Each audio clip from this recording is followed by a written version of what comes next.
Amen. Ngiyanibingelela ke ngani zakwethu, ngiyanibingelela egameni elihle uKristu uJesu. Okungaye thina sithethelelwe izono. Nokungaye futhi uNkulunkulu uyabuyisana nomuntu. Amen.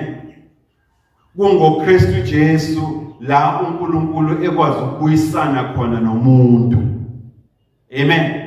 Ngoba igazi likaKristu Jesu yilo elikhuluma isivumelwano esisha phakathi kaNkulunkulu nomuntu. Important ukuthi lezi zinto sizazi nganza kwethu. Amen. So asimbongeke uNkulunkulu ngokusinika uKristu Jesu. Isaiah 9 verse 6. Unto us is born a child, unto us is given a son. Thina sizalelwe umntwana futhi sinikiwe saphiwa indodana. Amen.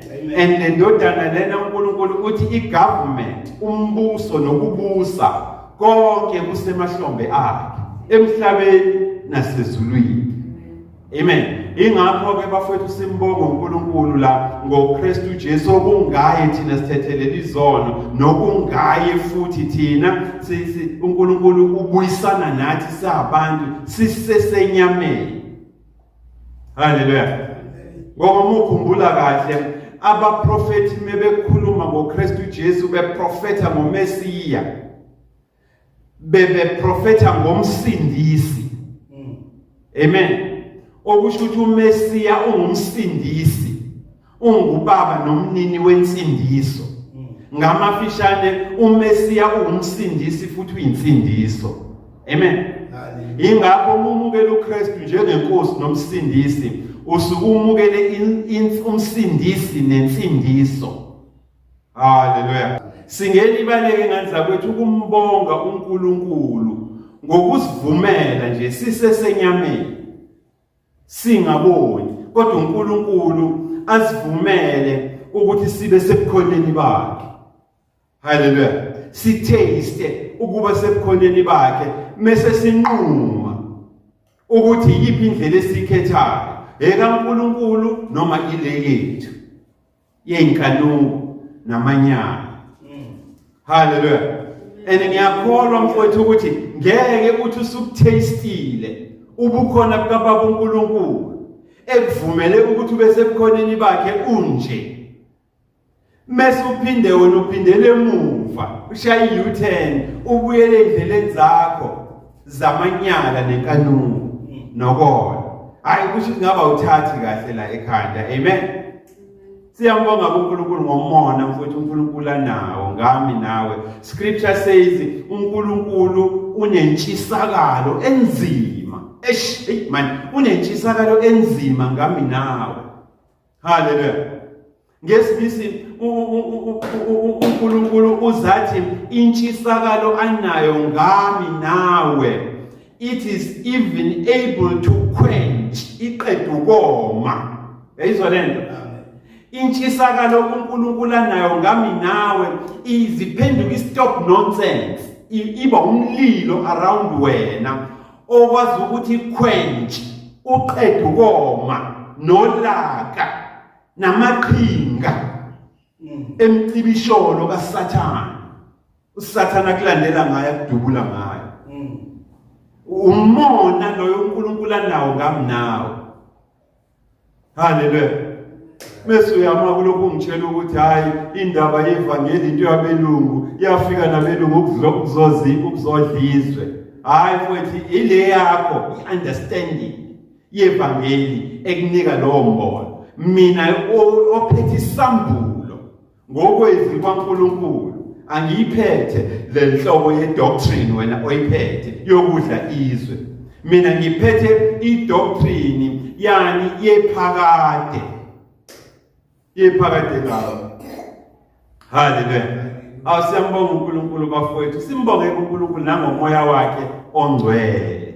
Haleluya. Ngoba kungawo umoya wakhe uNkulunkulu ongcwele la esenza khona sikwazi ukuthi sithi singabantu sisesenyameni sisemhlabeni kodwa asiphe ilanguage, ulwimi elizokwazi ukuthi sikwazi ukuthi sikhulume naye and naye futhi understand. Hallelujah.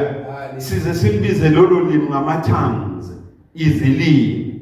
La ukhuluma khona noNkulunkulu ngelanguage understand uNkulunkulu ukuze uyicebe wena kuyena nezimo namahlolo kumtshela ngazo.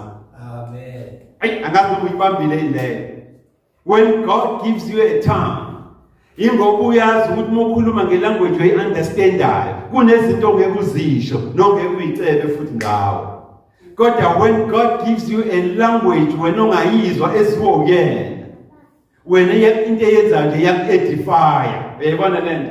Iyaku-edify, but uceba izimo okuwukuthi kube ubuzizwa ukuthi uthini bungeke uze uyicebe. Hallelujah.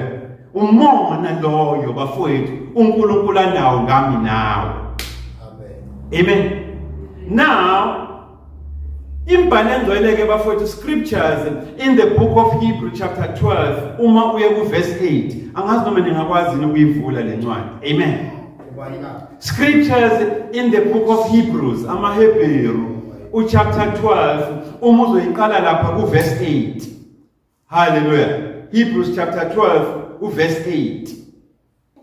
Now scriptures imbhalo engcwele nganza kwethu in the book of amaHebheru amaBhayibheli akudala noma imbhalo engcwele yakudala incwadi yamaHebheru ibiza nge-Evrayim. Hallelujah.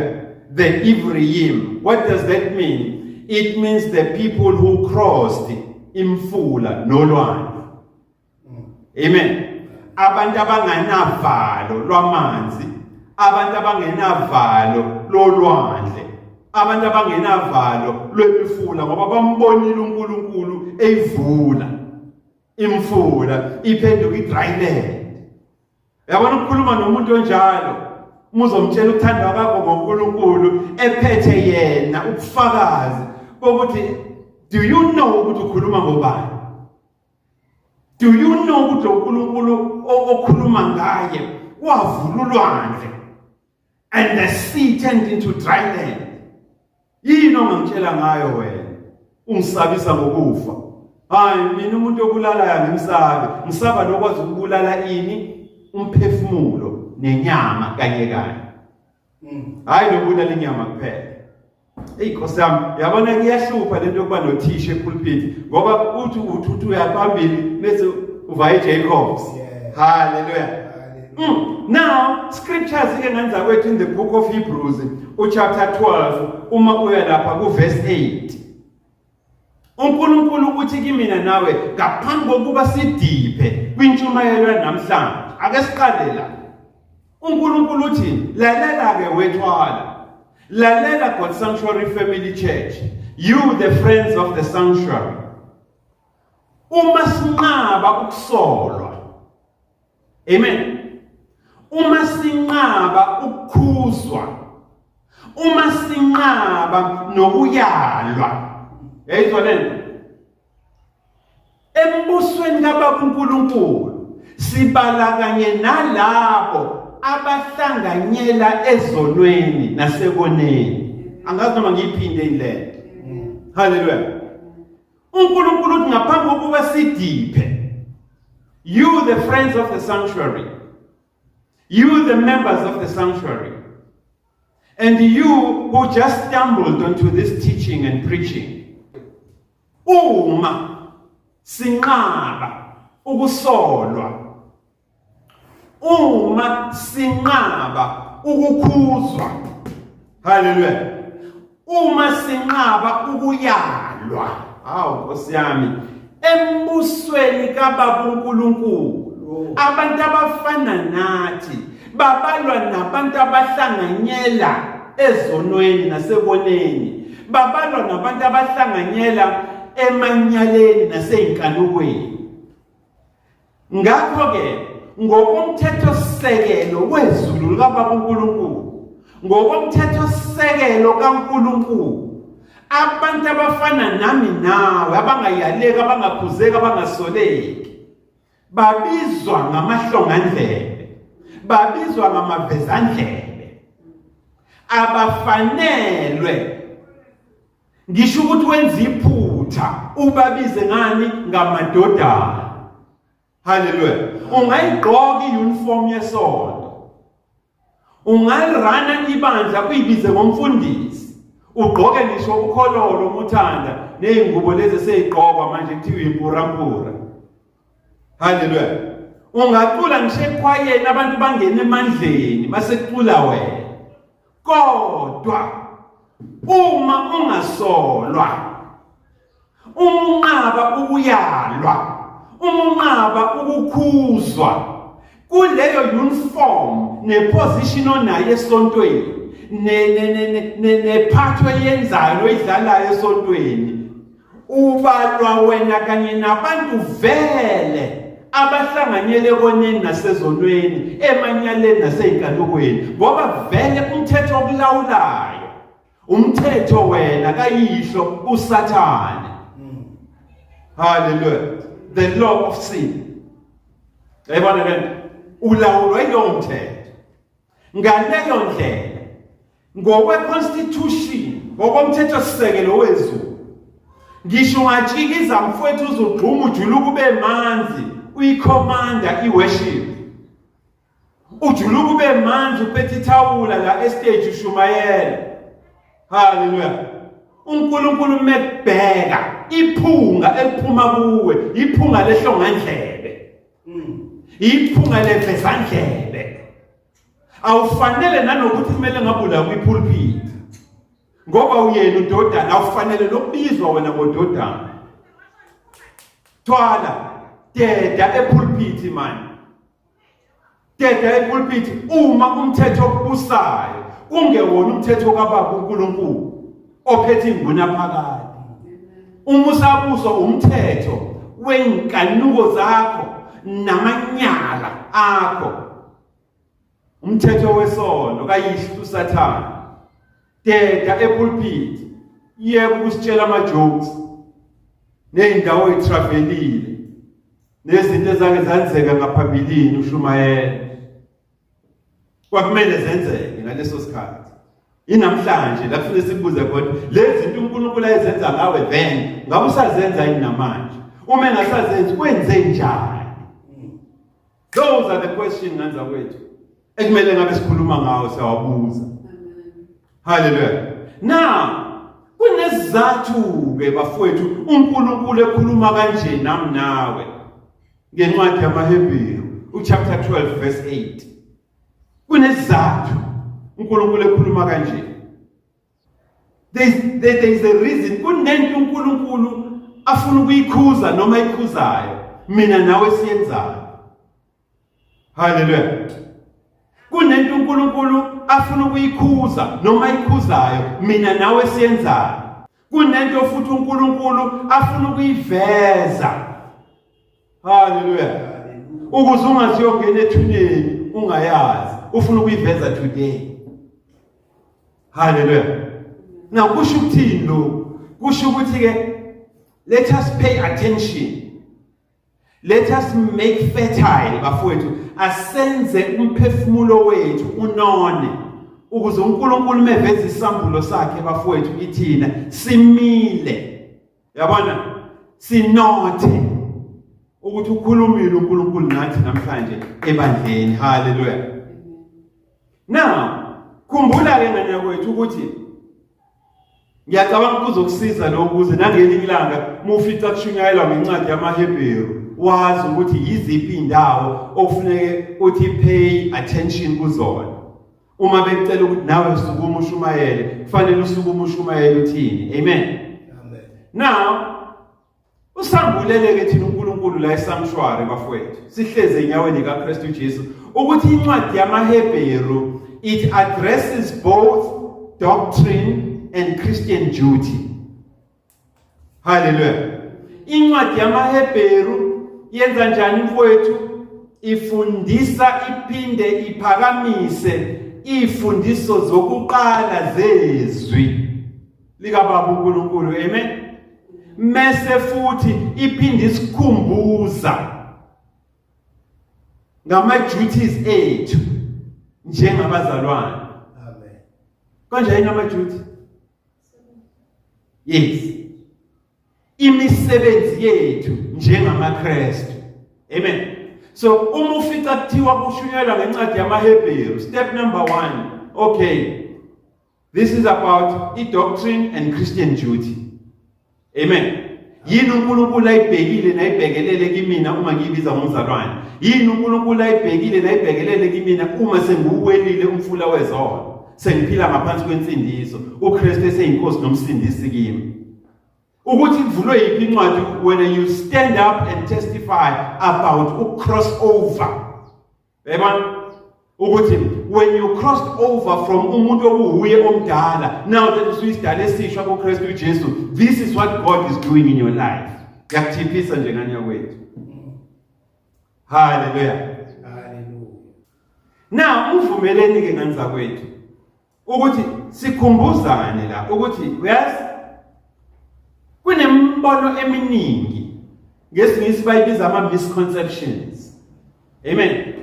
Kunembono eminingi phakathi kwethu njengabazalwane ephambukayo futhi nephambene iphinde futhi iphikisane nobuNkulunkulu bukaNkulunkulu. Kodwa sibe sikhona.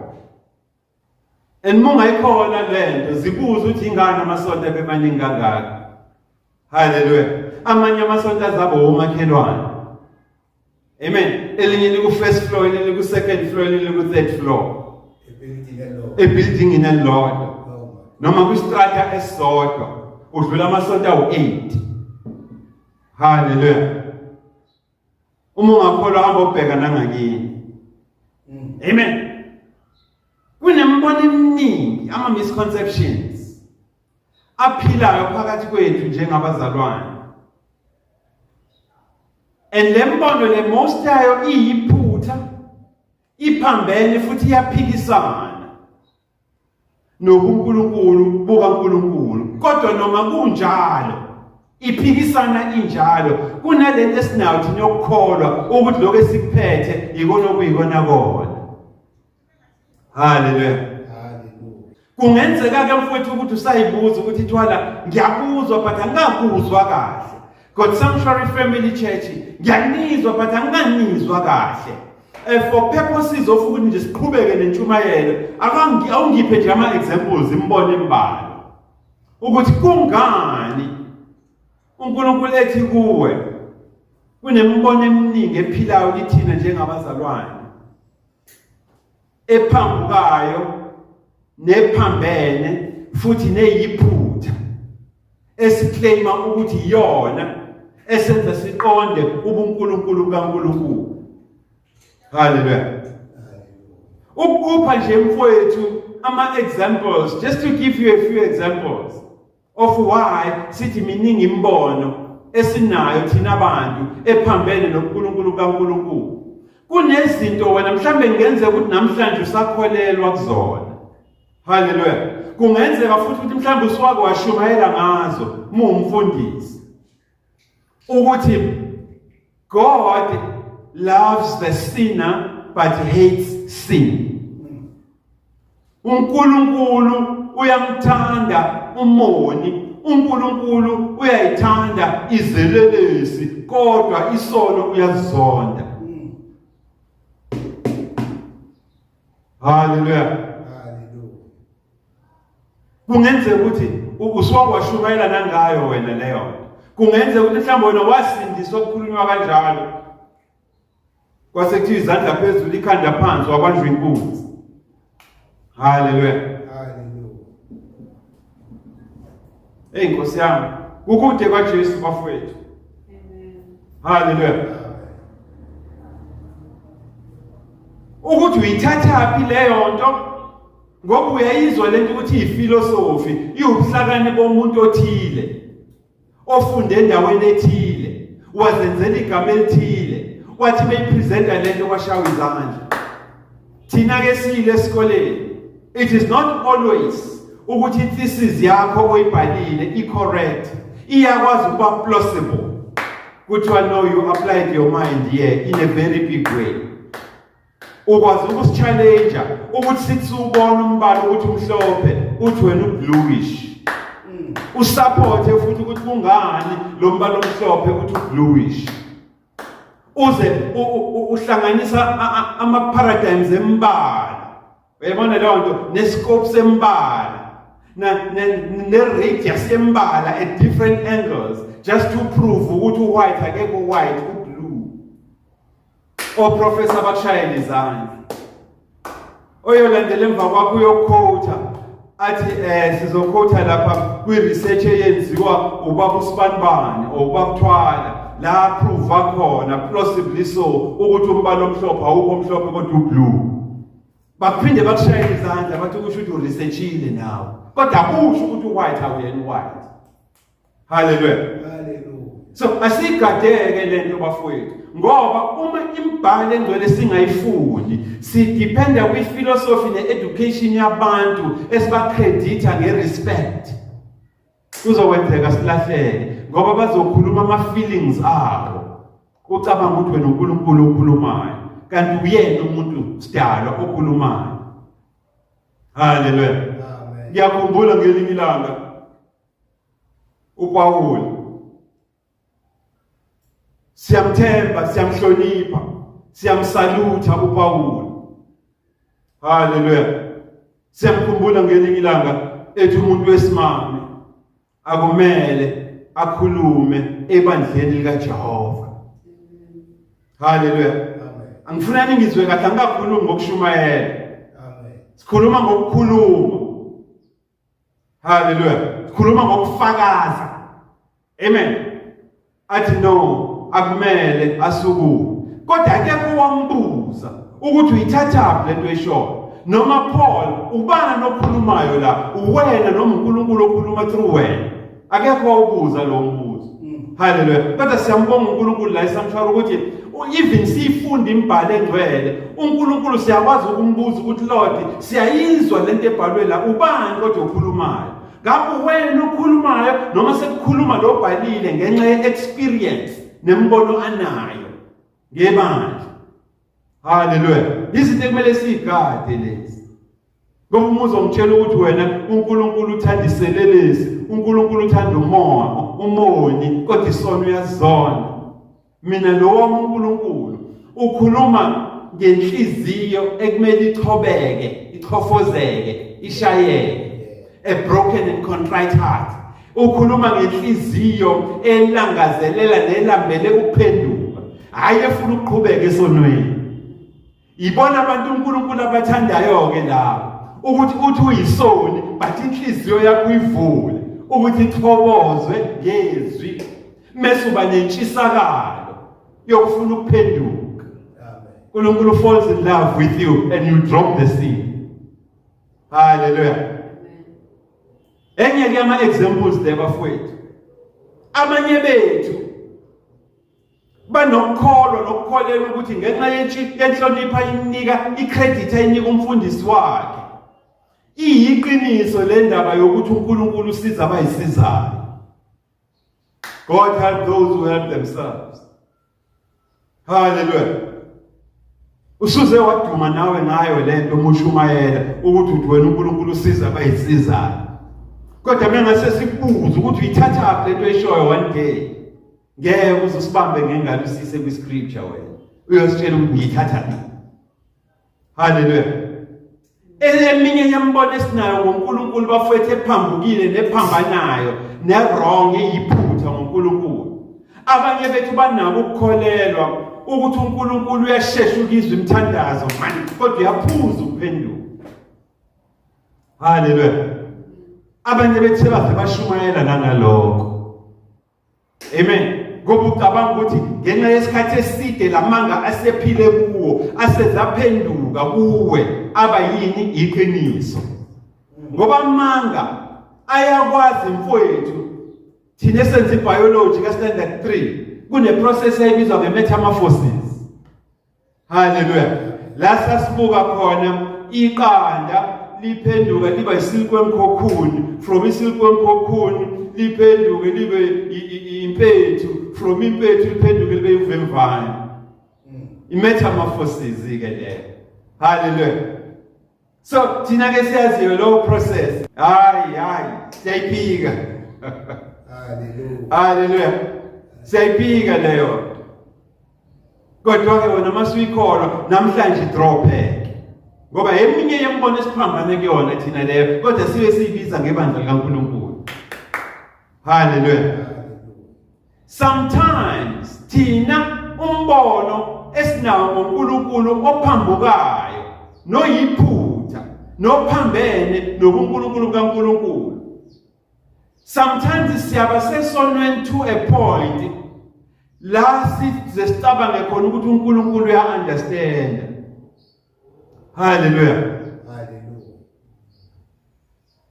Uma sibuza ukuthi noma uyibuza uwedwa kungani ngithi uNkulunkulu uya-understand, ingoba uthi uyazi ngilala nabafazi babantu. Amen. Esontweni ngiharvest ingane kwikhwaya. Hallelujah. Ngiharvest ingane kwikhwaya. Konje yini ukuharvesta ngesiZulu? Yavuna. Hallelujah. Uyazazi mfowethu ukuthi wena ebandleni uyavuna, uvuna ingane ezamantombazane ezabafana kefana nje la kwena. Uqinisa isimo somuntu ouye ngezinto eziqinisa ngazo. Hallelujah. Kodwa somehow mubeka izandla kumuntu, umuntu uyasinda. Amen. Hallelujah. The more yenzeka lento uzofike kwi-level la ucabanga khona ukuthi uNkulunkulu uya-understand. Ngoba uyayibona ukuthi uphile emanyaleni. Kodwa noma usemanyaleni uNkulunkulu uyakwazi ukulapha aphuluse umuntu othile ngawe.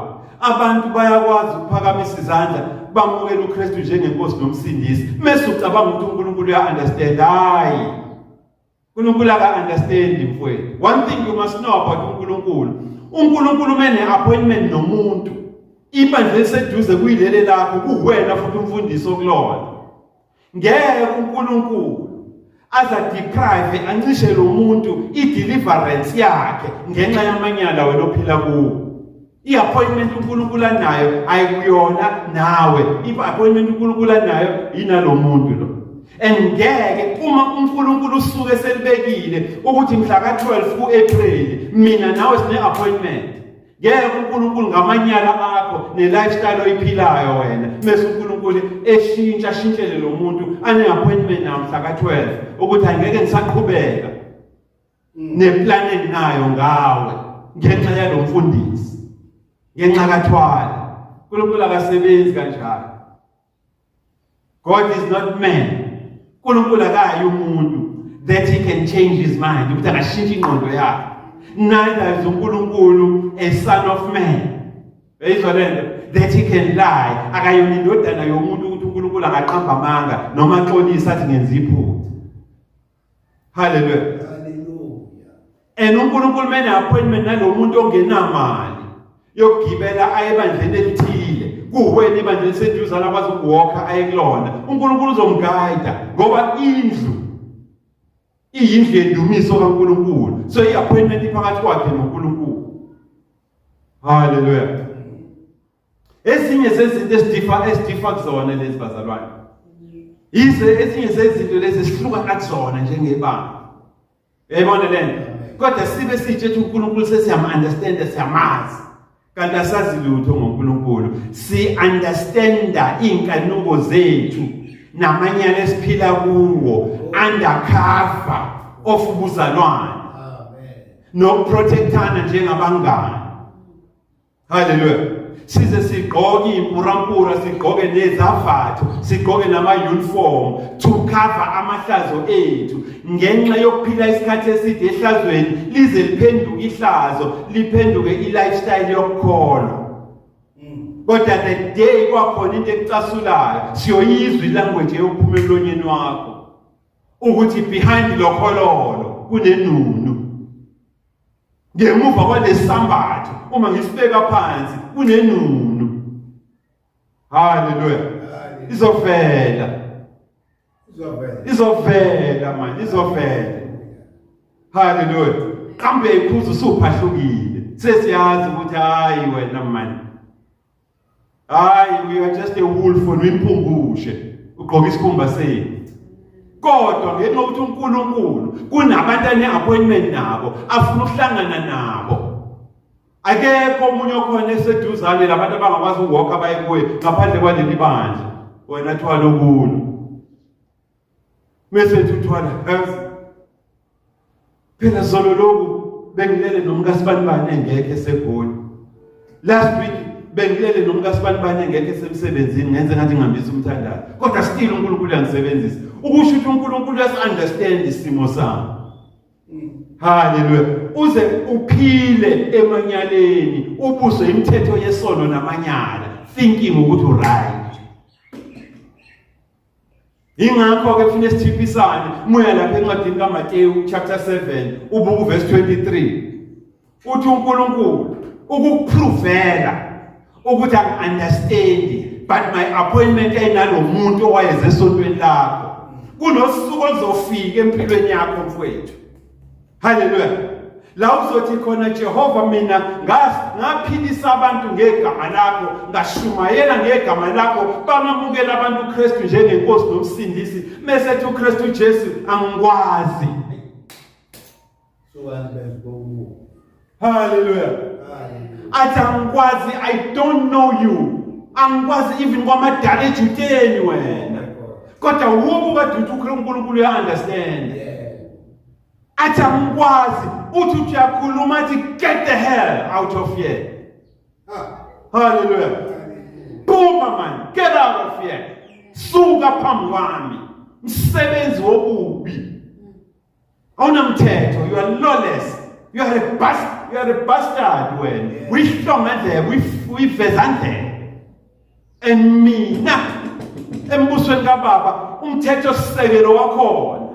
Abantu abanjengawa ababizwa ngamadodana. Ona lo bekubiza ngenceku wena emhlabeni ubafihlela ukuthi uphila nhloboni. Bekubiza ngondodana, bekubiza ngayo yonke into. Hawu usukushaya usufika egcineni. The buck stops with Christ Jesus. Hallelujah. The buck stops with Christ Jesus mfowethu. Wihlomendlebe wena, uyivezandlebe. Umhlanganyeli wemsebenzi yobumnyama. Awunamthetho okubusayo, ubuza umthetho kaYihlo uSathane, umthetho wesono, and the wages yakhona, inkokhelo yakhona iwukufa. So ufikileke kwinkokhelo yakho namhlanje. Hey, say introduction bafowethu. Asikadiphi. Hallelujah. Asikadiphi. Important ke bafowethu le introduction. uNkulunkulu ufuna sifundise sishumayele siphinde sifundise ngani ngemthetho elawula isono. Hallelujah. Ngoba uma ungayi-understand imithetho elawula isono sakho uyolokhu waxolisa muwonile, but imithetho uyiqhubeke nokukubuza. Hey, le grados yando lesos kashetras. Hallelujah. Hallelujah. Kusho uNkulunkulu bafowethu, until such time u understand imithetho elawula isono, uyoqhubeka nokudla isono uthemba ukuthi uzoxolisa. Uxolise but ungaphumi emthethweni. 3 weeks down the line you commit the same sin. Hallelujah. Ingakho ke bafowethu mesihlangana next week. Amen. Kuzomele ke manje sibukeni imithetho elawula isono. Amen. Hallelujah. Sibuke ngaphansi kwemiqathango nemithetho ethi ukungazi kuyefana nokungaboni. Asakhe ni appointment nganza kwethu. Amen. Asakhe ni appointment for next week isihlangane. Hallelujah. Ke sihlaziye the laws that govern sin. Amen. And mase sibheka ukuthi uthini uNkulunkulu ngathi ukuze sibe bailed out, sikhululwe, sisindiswe from the laws that governs sin. Ngoba inkokhelo yesono yini? Ukufa. And then siyenza ngaphansi kwemiqathango ethini? Ukungazi. I believe uNkulunkulu bafowethu ukhuluma nami nawe namhlanje. Amen.